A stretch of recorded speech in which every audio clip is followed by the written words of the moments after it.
right, here we are. Good Thursday to everyone out there. Today is Thursday, August 5th. I'm Rundy Murphy, epidemiologist and director of disease surveillance at the Mobile County Health Department, here to give you our daily update of the impact of the COVID-19 epidemic on Mobile County. Today we're reporting on 51,073 cases of COVID-19. If you've been paying attention, yesterday was the first day that we broke 50,000 cases, and we're already at over 51,000. 553 new cases were reported yesterday. That's down slightly, thank goodness, from the 678 or 600. I think it was 669 yesterday, but today we're showing 678 on August 3rd, 553 on August 4th. The cumulative number of people who have died with COVID-19 is at 880. 4 were reported yesterday, 9 were reported the day before. So we are starting to see the number of deaths by COVID-19 rise. Hopefully it will not rise as dramatically as the cases and hospitalizations are rising, or we will be in big trouble. The cumulative number of people hospitalized with COVID is 6,558. 41 new hospitalizations were reported yesterday. The day before that, it was 45. So we're looking, adding about 40 people newly admitted to hospitals every day, which is just really concerning. And yesterday, the total number of people in mobile area hospitals was at 350. That's another record high for the number of people in the hospital. And we reported a couple of days ago, maybe it was Monday, that when we looked at a 2-week period, among about 280 people who were hospitalized, about 5 to 6% were kids less than 12, so not eligible for vaccine. And then small numbers, but still, people between the ages of 12 and 17 being hospitalized, between 18 and 24 hospitalized. So I just want to make sure everyone knows that, getting hospitalized for COVID is not just an older adult phenomenon. It is happening with younger groups as well. So just keep that in mind. Remember, the overwhelming majority, 90% or more of the people in the hospital are unvaccinated.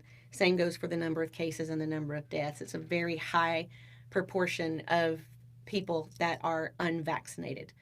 It is rare, but it does happen that someone who's fully vaccinated will still get COVID. We hope that they will have a milder illness that can avoid hospitalizations and deaths, but it does still happen on rare occasions.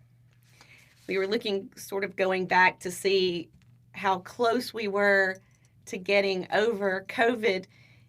We've been reporting on that percent positive number, that it's just gone extraordinarily high.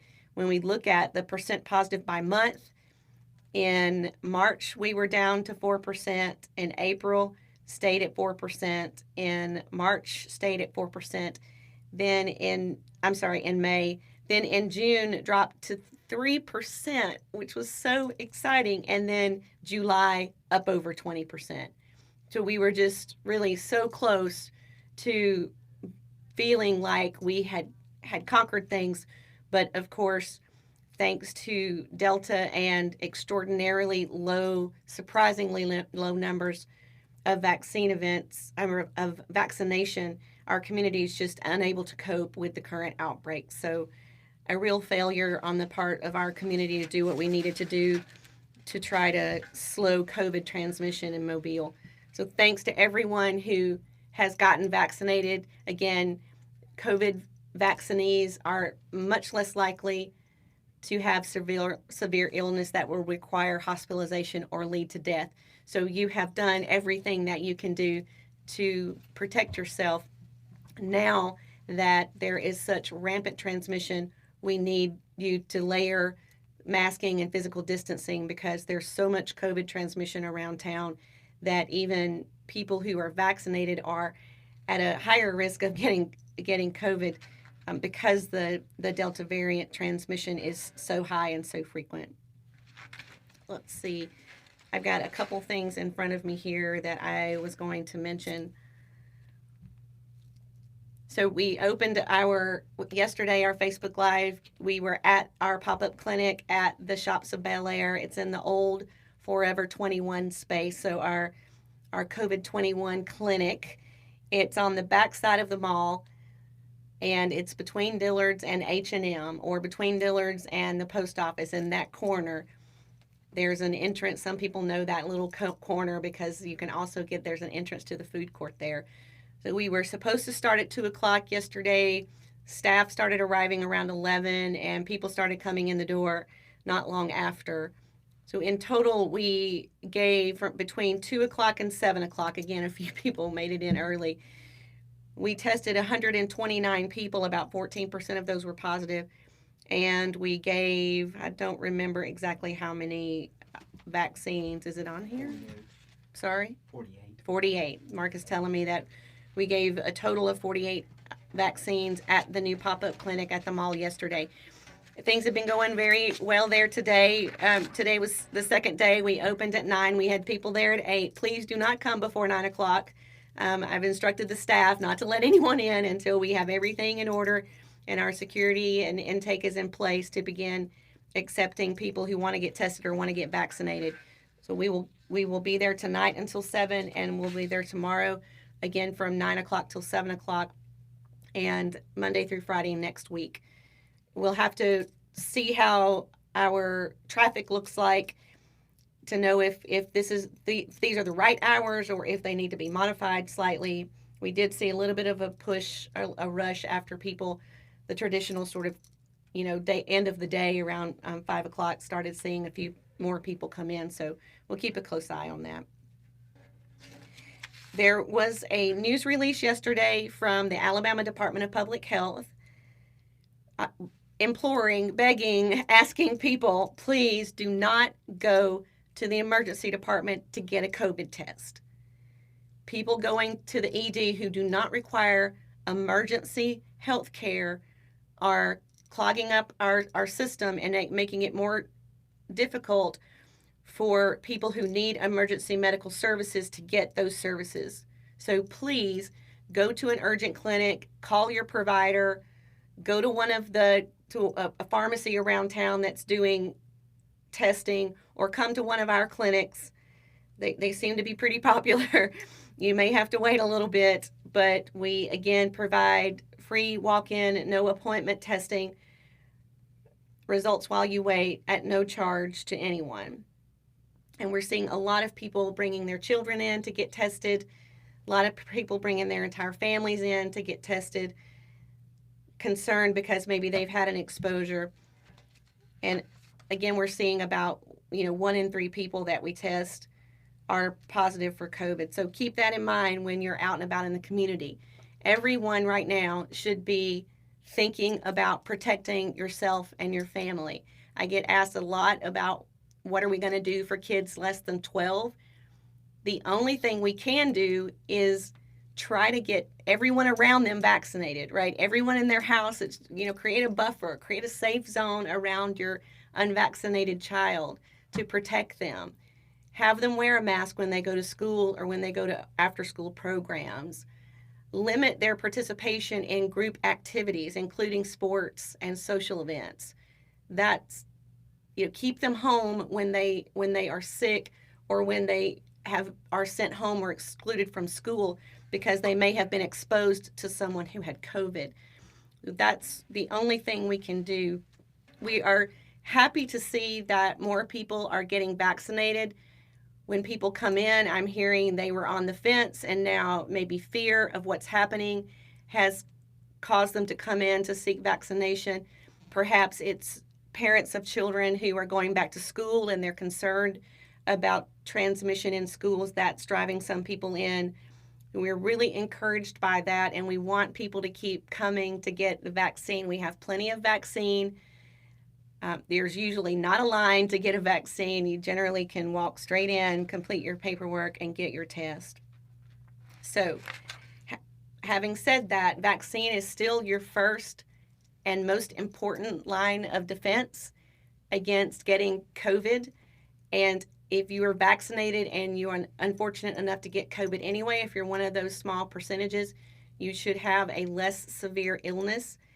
And we want people to get vaccinated. But right now in our community, we also need you to layer back on prevention activities like wearing a mask when you're around people who aren't in your household, keeping your distance from people, avoiding social gatherings, avoiding large indoor gatherings, particularly if you don't know the vaccine status of everyone in the space, because those are the things that it's going to take for you to protect yourself from COVID right now.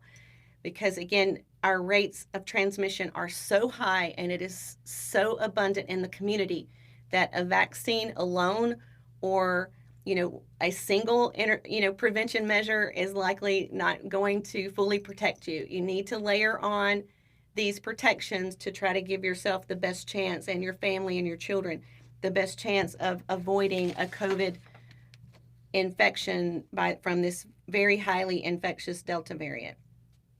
Right. Some other places where you can get vaccinated or get tested. So again, we're at the mall in the COVID-21 clinic, Monday through Friday, 9 to 7. We are at our downtown Keeler location at 251 North Bayou Street, Monday through Friday, 9 to 3:30. And at our New Bern Health Center on 248 Cox Street. And that also is Monday through Friday, 9 to 3:30. We have some community events that are still taking place, and today we're going to be at Wilmer Hall Children's Home. That is from 5 to 7. There will be Pfizer and Johnson & Johnson there. We're going to be at the Mobile County Church of Christ in Grand Bay from 6 to 7 or 7:30 tonight. I'm going to be there talking to the parishioners and other people from the public who want to come and ask questions about vaccine. It's a community prevention program sponsored by Fernland Community Action Group. Thankful for that. And then that's today. Occupational Health Center is today. So we are at the Occupational Health Center on Michigan today until 4:30. And I mentioned the daily clinics. All right. Like all organizations around town, we are seeing the effect of widespread community transmission of COVID in our workforce. So we will continue providing as many vaccine clinics as our staff and resources allow, but we may not be able to fill every request for having a vaccine clinic. But if you can imagine, now that cases are high, people are getting a bit more concerned, and now we're getting flooded with calls, people saying, can you come vaccinate my employees? Can you come to my church? Can you come to my community center? And right now we have stretched ourselves to run 3 clinics 5 days a week. So we will not always be able to fill requests for COVID vaccine clinics, but we'll continue to do the best that we can and really focus on particularly school-age kids. So clinics that will help us get people 12 and over vaccinated, and then also probably focus on outlying areas, because we have downtown and midtown really covered with the 3 clinics that we have going right now. So I have a couple questions here that I'll try to answer. You've probably already seen on the news that an elementary school closed because of high COVID numbers, and they're only 9 days into their school year. And the question is this a sign of things to come?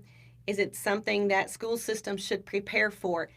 We have been talking about how everyone should be preparing. Everyone should be prepared, right? Last year, it was new to us. This year, we're 16, 17 months in. We know how to stop COVID. Vaccination, masks, distancing, staying at home when you're sick, staying at home when you're exposed, and the other things like disinfecting and not shaking hands and not hugging. That's how we stop COVID. Schools should be concerned. They should have contingency plans for staff outages, for student outages, maybe going back to virtual learning if that's what it takes to keep, scholastics moving. Consider restricting extracurricular activities to only people who are vaccinated, or prohibiting them altogether, requiring masks in all indoor setting, including school buses. But businesses should have contingency plans. Your family should have a plan for if your child is excluded from school and now you have to try to work from home or use your leave. Churches should return to the things that they were doing last year to try to slow COVID in their church population. Consider going to virtual services. Don't have singing. Stop singing. Maybe you just have recorded music, but no choirs and no singing in the pews if you do have indoor services. Businesses should go back to thinking about having their employees wear masks and requiring masks for patrons. So it's not just schools, it's every nook and cranny of our community should be thinking about their contingencies for what to do when they have a COVID outbreak among their staff, among their patrons, among their parishioners, among students, because it has been happening all over town. We know we have outbreaks everywhere: daycares, schools, detention centers, group homes, restaurants closing. Some of you may have heard a very well-known big restaurant in Gulf Shores closed because of COVID. We're going to continue seeing that happen. The only way we can stop it is if everyone does what they know works, because we had to do it last year. We're not going to be forced to do it this year, but we know how to slow COVID. Get vaccinated, wear a mask, keep your distance from others, stay at home if you're sick. All right, some asking another question, that a viewer was told by a doctor that COVID-19 is spreading through gas pumps. Is there any truth to that? No, or not that I know of. It is true that you can that COVID-19 can be transferred on surfaces, what we call fomite transmission. That occurs, but nothing's really changed that COVID now is being transmitted through gas pump handles. Sometimes this rumor gets started because people talk about disease patterns along the I-10 corridor. They're not talking about people stopping at gas stations. They're talking about it's just traffic, going back and forth from Texas, which is a really hot state right now, over to Florida, which is also a very hot state right now. So because of that, we end up seeing a lot of COVID along the I-10 corridor. It is not due to gas pump handles. All right, here's some more questions from Facebook. How does the COVID vaccine keep you from getting COVID? And the question was specific about variants. So the COVID vaccine works like most vaccine. It boosts your body's immune system so that when you see a natural infection, so when the natural virus comes into your body, your immune system recognizes it as something that it has seen before, and it produces the immune cells that help you fight that infection. So it's the same way if it's the parent strain, or if it's the alpha variant or the delta variant or the gamma variant. Most of the vaccines for COVID really work by recognizing that spike protein on the surface as COVID. And so when the immune system sees something that looks like that COVID spike protein, then it will begin producing the cells that your body needs to fight that off. If you're fully vaccinated, can you get a third dose to protect against breakthrough infections? Right now, there is no FDA authorized third dose. That is not something that has been authorized by the FDA nor approved by the Centers for Disease Control. In fact, WHO came out the World Health Organization came out a couple of days ago and was requesting that countries that have plenty of vaccine not start giving a third dose, so that more vaccine will be available to other parts of the world that have very low infection rates. In the United States, we're incredibly lucky. Like, we have a lot of vaccine here, and we've been able nationally in most areas to get a lot of people vaccinated. But some countries still are down less than 10% of their population vaccinated and are having a difficult time getting vaccine, even for healthcare workers that are at greatest risk. So there is no recommendation for a third dose at this time. I'm sure that will change at some point, and we will let you know about it when we do here. Someone posted about why parental consent for those under 18 became necessary. Honestly, I think this was driven a bit more by politics than by science, and that's about all I know. As I said, it was a policy adopted by the state health department, and I don't know all the reasons behind that, but the Mobile County Health Department will adopt that policy and ask for parental consent for people between 12 and 18. And the forms on the website, MCHD Cares. Yeah, Mark is reminding me that there's not a special consent form. Basically, you go to mchdcares.com and click on the tab at the top that says vaccination consent forms, and have your 12 to 18-year-old fill out the form. The parent can sign it, and then the child can bring the signed consent form to our vaccine clinic, and we'll give you a vaccination. Here is a bullet. Should vaccinated people occasionally get tested to make certain they're not an asymptomatic carrier, I think is what that's supposed to be. So we have, as we've mentioned, some fully vaccinated people will get COVID. It's fairly rare, but it will happen. And because fully vaccinated people they may have a very mild illness, may not even know that they are infected, they could potentially spread to others. And so this question is about, if I'm fully vaccinated, should I just get tested maybe once a week to see? I don't think that is necessary. I think that if you want to, certainly you may, but if you are exposed to anyone, then I definitely would do it, but you need to wait 3 to 5 days after exposure. So again, if you are fully vaccinated and you are concerned for some reason that you may have been exposed, then a test would definitely benefit you. Try to wait 3 to 5 days after the potential exposure to get tested. Next question. How long after recovering from COVID should you wait to get a vaccine? So when you get COVID, you have to isolate for 10 days.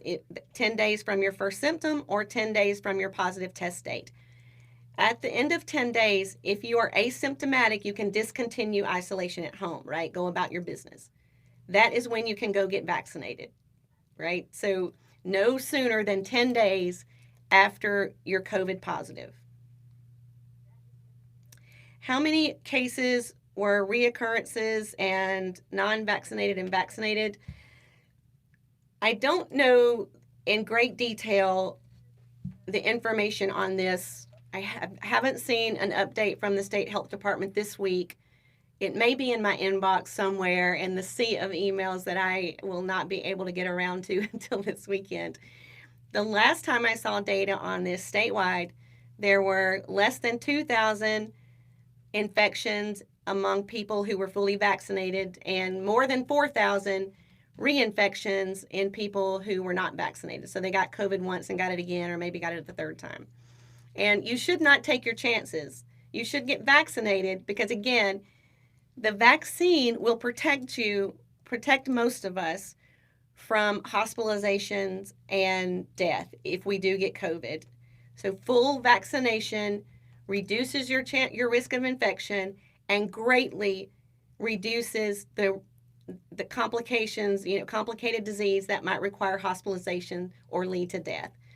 So that is a big reason to get vaccinated so that you don't have to spend 14 days in the hospital like the wife of a very good friend of mine. Hopefully, if you do get COVID despite being vaccinated, you will not require hospitalization. His answer is lobbed. Okay, so we're going to roll until tomorrow. Okay, Mark says there's a lot of questions coming in today, so we will take those tomorrow. And remember, we'll be at the mall until 7 o'clock tonight and tomorrow until 7 o'clock. So come on out and see us at our new pop up clinic and get vaccinated, everyone. Stay safe.